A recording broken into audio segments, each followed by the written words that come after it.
धन चढ़ली जबनिया में हो जाई गजन। ओ काहे हो ऐसे न तू देखा अपन धन चढ़ली जबनिया में हो जाई गजन। अरे जा जा नजर लग जाई हुस्न के ई कोठी में, नजर लग जाई हुस्न के ई कोठी में।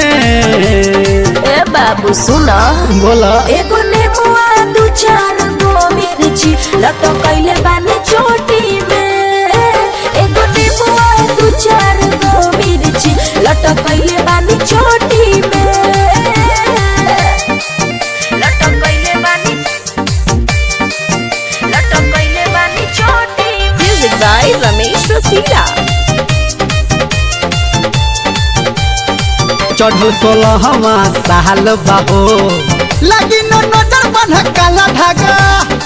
हमर फिकिर काहे करता रो घुमा ना बाबू तू पछायागा। अरे बुझल चढ़ल 16वां साल बाहो लगी न नजर बन काला धागा। हमर फिकिर काहे करता रो घुमा ना बाबू तू पछायागा। केहू दांत रहती फूलल रोटी में, केहू दांत रहती फूलल रोटी में।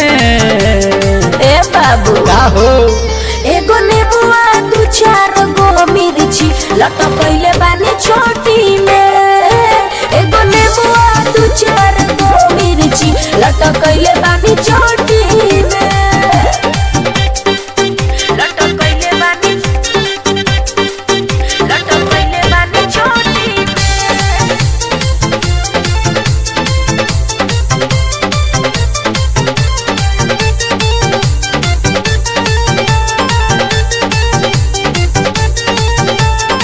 धर्मेंद्र के तू बनाल न हो जल्दी से तू अपन राजा। रमेश रसीला हुए लभर हमार दे दी है तहरा के बड़ सजा। का बुझला बुझ गई हमनी रेडी तू बनाल न हो जल्दी से तू अपन राजा। रमेश रसीला हुए लभर हमार दे दी है तहरा के बड़ सजा। कोनो पढ़ली पढ़ाई मनोहर पोथी में, कोनो पढ़ली पढ़ाई मनोहर पोथी में। ए बाबू हो एगो नेमुआ दू चार गो मिर्ची लटकैले बानी चोटी में। एगो नेमुआ दू चार गो मिर्ची लटकैले बानी चोटी